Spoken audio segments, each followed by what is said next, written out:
Hello everyone. हम chapter 12 discuss कर रहे थे सीआरपीसी में और हमने अपनी लास्ट में डिस्कस किया था सेक्शन 167। आज हम फर्दर सेक्शंस को जानेंगे। सेक्शन 168 से लेकर के सेक्शन 172 तक हम जानेंगे। ठीक है,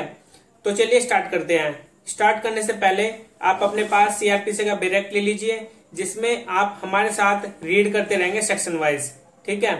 तो चलिए स्टार्ट करते हैं। सेक्शन 168 क्या बात करता है? Report of investigation by subordinate police officer. मतलब कि इसमें रिपोर्ट दी जाती है by the subordinate police officer, जिसने इन्वेस्टिगेशन किया। तो इसमें क्या कहा गया? When any subordinate police officer has made any investigation under this chapter, इस चैप्टर के अकॉर्डिंग अगर कोई पुलिस सबऑर्डिनेट जो पुलिस ऑफिसर है, अगर वो अपनी इन्वेस्टिगेशन कंप्लीट कर लेता है, तो फिर he shall report the result of such investigation to the officer in charge of the police station। तो वो जो सबऑर्डिनेट पुलिस ऑफिसर है, वो अपने सुपीरियर ऑफिसर को, जो पुलिस स्टेशन का इंचार्ज है, जिसको हम एसएचओ बोलते हैं, उसको अपनी इन्वेस्टिगेशन रिपोर्ट देगा। ठीक है, जो भी उसमें रिजल्ट निकले हैं उसमें वो सभी इंफॉर्मेशन इन्वेस्टिगेशन के बारे में, वो सारी information in charge of the police station को दे देगा। ठीक है, क्योंकि वो एक सुपीरियर ऑफिसर है उस सबऑर्डिनेट ऑफिसर का। तो इसमें 168 में सिर्फ यही बात की गई है कि जो रिपोर्ट होती है इन्वेस्टिगेशन की, वो सभी रिपोर्ट सबमिट कर देगा in charge of the police station के पास। और जो 169 है, 169 बात करता है release of accused when evidence deficient. मतलब कि अगर किसी एक्यूज्ड के अगेंस्ट कोई एविडेंस नहीं मिलते हैं, ठीक है, रीजनेबल ग्राउंड नहीं है उसमें कि जो सफिशिएंट एविडेंस है। ठीक है, तो इसमें क्या प्रोसीजर है? If upon an investigation under this chapter, अगर इस चैप्टर के अकॉर्डिंग कोई इन्वेस्टिगेशन की जाती है, it appears to the officer in charge of the police station, और जो officer in charge of the police station है उसको ये अपीयर होता है that there is not sufficient evidence, अगर जो एविडेंस मिले वो सफिशिएंट एविडेंस नहीं है, और reasonable ground of suspicion to justify the forwarding of the accused to a magistrate, और ये जस्टिफाई नहीं है कि वो संदेह के मतलब सस्पिशन में नहीं है कि उसको मजिस्ट्रेट के सामने पेश किया जाए। ठीक है, फॉरवर्ड किया जाए अक्यूज्ड को, क्योंकि उसके अगेंस्ट कोई सफिशिएंट ग्राउंड्स एविडेंस नहीं है। ठीक है, तो उसमें यही बात की गई है। और इसमें आगे बताया सच ऑफिसर शैल, जो ऑफिसर है, if such person is in custody, जो पर्सन एक्यूज्ड है अगर वो कस्टडी में है तो उसको रिलीज कर देगी। Release him on his executing bond, मतलब कि बॉन्ड एग्जीक्यूट कराने के बाद वो अपने आप को रिलीज करा लेगा। और जो बॉन्ड होता है वो विद और विदाउट सिक्योरिटी होगा। ठीक है, वो सिक्योरिटी भी हो सकता है उसमें, या फिर विदाउट सिक्योरिटी भी हो सकता है। एज सच ऑफिसर में डायरेक्ट, जैसे भी ऑफिसर ने, जो पुलिस ऑफिसर है उसने जैसे भी उसको डायरेक्शन दी है, to appear if and when so required, अगर ये रिक्वायर्ड है किसमें, before magistrate empowered to take cognizance, जिससे कि एम्पावर्ड हो कि जो take cognizance of the offence, जो भी उसने ऑफेंस किया है, offence on a police report. ठीक है, and to try the accused और कमिट हिम फॉर ट्रायल। मतलब कि ये बात की गई है कि अगर ये सफिशिएंट ग्राउंड नहीं मिलते हैं उस एक्यूज्ड पर्सन के अगेंस्ट, तो जो उसे क्या किया जाएगा, उसको बॉन्ड एग्जीक्यूट करने के लिए कहा जा सकता है, ताकि वो रिलीज हो सके। और जो बॉन्ड होता है वो विदाउट श्योरिटी होगा। ठीक है, जैसे भी उसको ऑर्डर दिए गए हैं बेल के रिगार्डिंग, उसके अगेंस्ट कोई सफिशिएंट ग्राउंड नहीं मिले हैं जो एविडेंस थे। ठीक है, तो जो मजिस्ट्रेट है वो उसको एम्पावर्ड कर देगा कि जो सिक्योरिटी दे रहा है वो एज अ प्रूफ इसलिए दे रहा है कि अगर मजिस्ट्रेट को लगता है कि फ्यूचर में उसको अपॉइंट करा जाए, मजिस्ट्रेट के सामने लाया जाए for the help into the trial, जो भी केस चलेगा उस ऑफेंस से रिलेटेड। ठीक है, तो इसमें ये बात की गई है, तो इसलिए उसे बेल बॉन्ड एग्जीक्यूट कराने के लिए कहा जाता है। तो 169 में सिर्फ यही बात थी। ठीक है, रिलीज के रिगार्डिंग कि वो कब रिलीज होगा। तो इसमें जो 170 सेक्शन है, 170 सेक्शन बात करता है cases to be send to magistrate, जो केस है उसको सेंड कर दिया जाएगा मजिस्ट्रेट के पास। कब? जब जो एविडेंस है वो सफिशिएंट है, मतलब कि जो एविडेंस है वो सफिशिएंट एविडेंस है, वो ठीक है उस पर्सन के अगेंस्ट। ठीक है, तो इसमें जो फर्स्ट क्लोज है वो क्या बात करता है? If upon an investigation under this chapter, जो इन्वेस्टिगेशन की जाती है इस चैप्टर के according, it appears to the officer in charge of the police station, और जो in charge of the police station है और उसको ये अपीयर होता है that there is sufficient evidence और रीजनेबल ग्राउंड एज अफोरसेड, जो भी इन्वेस्टिगेशन में एविडेंस मिलते हैं। ठीक है, और जो रीजनेबल ग्राउंड है, जो एविडेंस मिले वो सफिशिएंट एविडेंस है, तो इससे जो पुलिस स्टेशन का जो इंचार्ज है उसको ये अपीयर होता है कि जो such officer shall forward the accused under custody a magistrate about to take cognizance of the offence, तो जो उसने ऑफेंस किया है, जो मजिस्ट्रेट है वो एम्पावर्ड हो जाएगा उसके अगेंस्ट कॉग्निजेंस लेने के लिए, ठीक है। और जो पर्सन है वो अक्यूज्ड वो कस्टडी में रहेगा, ठीक है। अपॉन ए पुलिस रिपोर्ट, जो भी पुलिस रिपोर्ट में है, ठीक है, तो पुलिस रिपोर्ट से ये पता चल जाता है कि मजिस्ट्रेट उसके ऊपर एम्पावर्ड है कि उसको उसके अगेंस्ट कॉग्निजेंस ले सकता है, ठीक है, संज्ञान ले सकता है। Shall take security from him, तो उससे सिक्योरिटी भी ली जा सकती है, कब, him from his appearance before such magistrate, ताकि उसको अपीयर कराया जा सके इन फ्यूचर। कब लेगी उससे सिक्योरिटी, जब वो रिलीज होगा बाय बेल बॉन्ड एग्जीक्यूट करने के बाद, ठीक है। तो उसको बेल बॉन्ड इसलिए एग्जीक्यूट कराया जाता है ताकि वो फ्यूचर में मजिस्ट्रेट के सामने पेश हो, ठीक है, ऑन अ डे फिक्स्ड, जैसे भी डे फिक्स्ड किया गया है by the magistrate, and for his attendance from day to day before magistrate until otherwise directed, जैसे भी मजिस्ट्रेट ने अदरवाइज डायरेक्शन दी थी कि वो डे टू डे अटेंडेंस अपनी लगाए, ठीक है, जो भी फिक्स किया गया है उसकी डेट को जी। इसमें फर्स्ट क्लोज में सिंपल सी बात थी। जो सेकंड क्लोज है, when the officer in charge of the police station forward an accused person to a magistrate और take security for his appearance before such magistrate under this section, जैसे कि हमने इस सेक्शन में बताया कि जो officer in charge of police station है वो अक्यूज्ड पर्सन से, ठीक है, उसको लेकर जाएगा मजिस्ट्रेट के सामने और उसको बोलेगा, जो मजिस्ट्रेट है उसको एक सिक्योरिटी देने के लिए कहेगा ताकि वो अपीयर हो सके in future before the magistrate. इस सेक्शन के अकॉर्डिंग ही shall send to such magistrate any weapon or other article which it may necessary to produce before him, और जो मजिस्ट्रेट है उसको ये भी कहेगा कि जो भी उसके पास वेपन है या फिर कोई अदर आर्टिकल्स है, ठीक है, जो ऑफेंस के से रिलेटेड है, जो ऑफेंस किया था,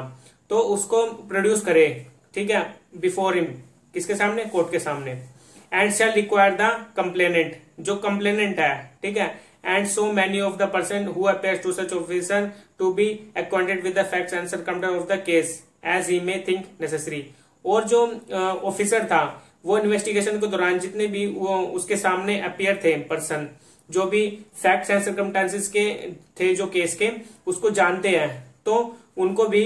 बॉन्ड देने के लिए कहा जा सकता है, एग्जीक्यूट कराए अपना bond for the appear before the magistrate, ताकि वो अपियर हो बिफोर द मजिस्ट्रेट। तो उनको क्यों कहा जा रहा है, उन पर्सन्स को जो सर्कमस्टांसेस और जो फैक्ट्स है केसेस के वो जानते हैं, क्योंकि वो प्रोसीडिंग में जो प्रोसीडिंग चल रही होती है उसमें वो हेल्प करते हैं, ठीक है, वो अपनी गवाही देते हैं, गवाही के तौर पर उनको उनसे बॉन्ड एग्जीक्यूट कराया जाता है ताकि वो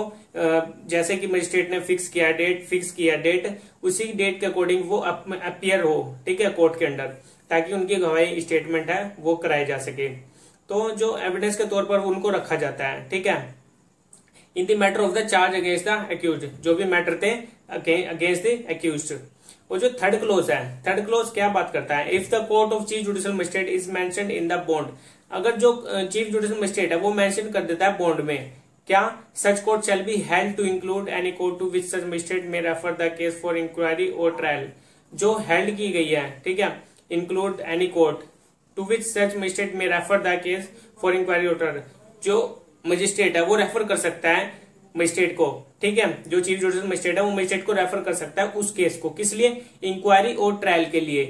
ठीक है, provided reasonable notice of such reference is given to such complainant और पर्सन, और उन जो कंप्लेनेंट है और जो पर्सन है अदर, उनको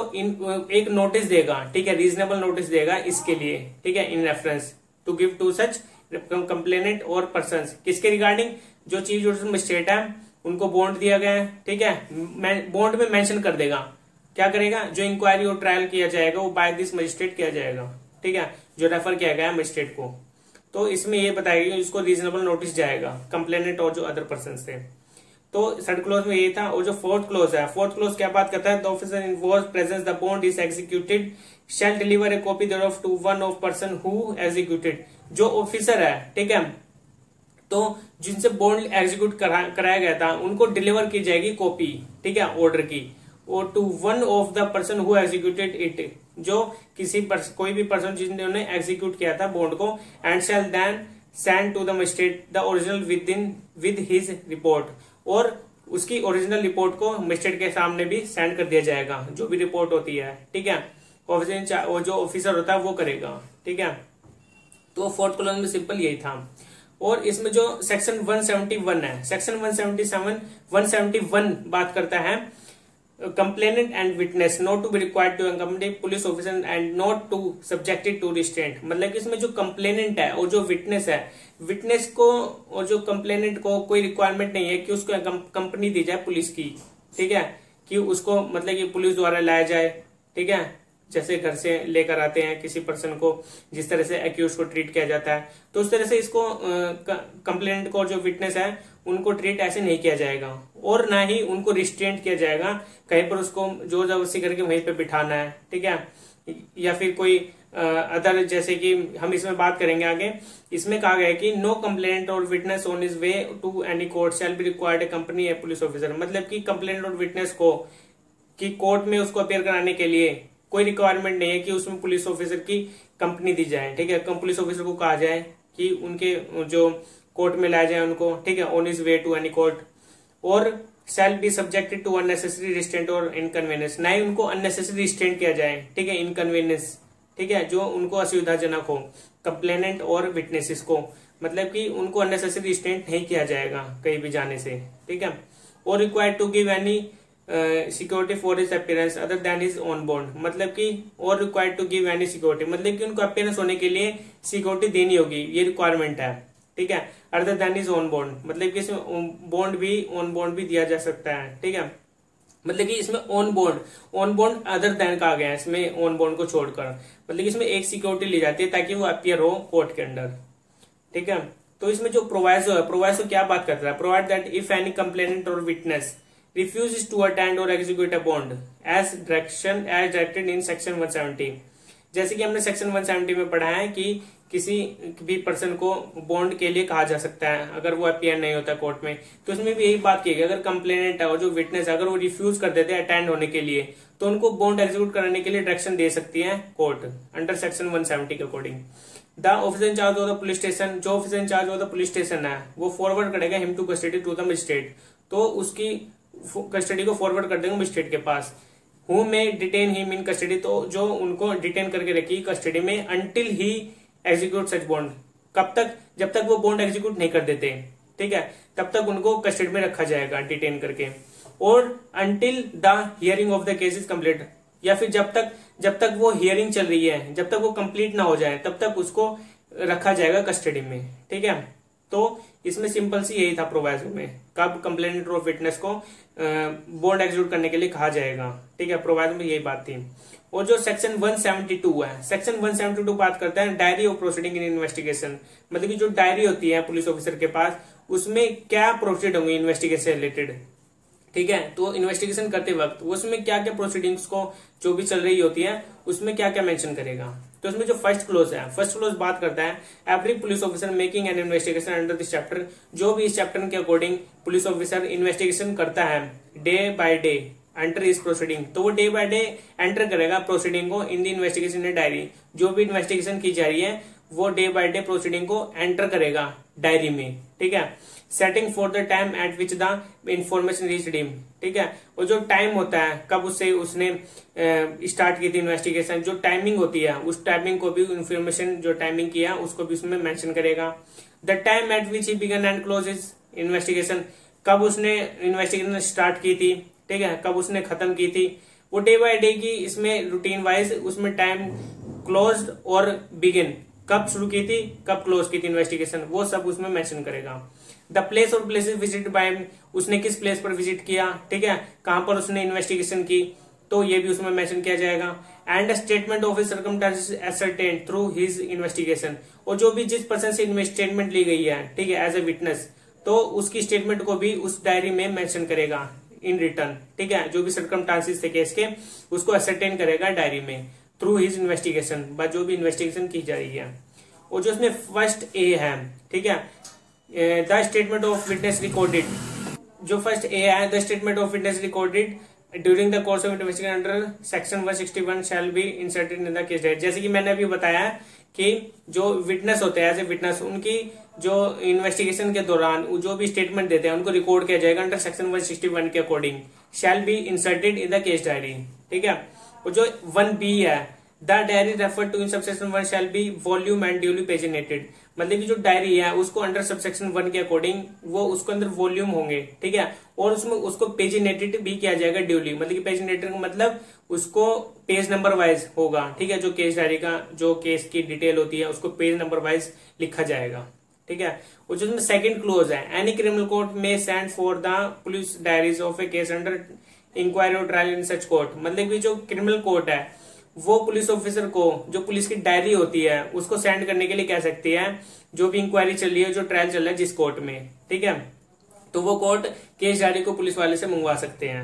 ठीक है। तो उसमें वो पुलिस डायरी का क्या करेगी कोर्ट, उसमें ये इसमें आगे कहा गया कि एंड में यूज सच डायरीज, जो ये यूज की जाएगी डायरीज को किस लिए की जाएगी, not as evidence in the case. मतलब कि वो एविडेंस के तौर पर नहीं की जाएगी, वो की जाएगी but to aid in such inquiry और ट्रायल, वो इंक्वायरी और ट्रायल के लिए की जाएगी। उस डायरी का यूज एक इंक्वायरी और ट्रायल के रूप में किया जाएगा ताकि उसमें एड मिले, ठीक है, जो भी उसमें सर्कमस्टेंसेस जो फैक्ट्स है केस के जो लिखे जाते हैं डायरी में उसमें हेल्प मिले कि क्या उसकी स्टोरी थी, ठीक है, उसमें क्या उन्होंने बयान दिए थे जब कंप्लेंट कराई थी। तो उसमें सिंपल सी यही था, ठीक है, जो इन्वेस्टिगेशन दौरान मिले थे जो भी स्टेटमेंट और जो फैक्ट्स थे वो। तो इसमें जो क्लोज 3 है, क्लोज 3 बात करता है neither the accused nor his agent shall be entitled.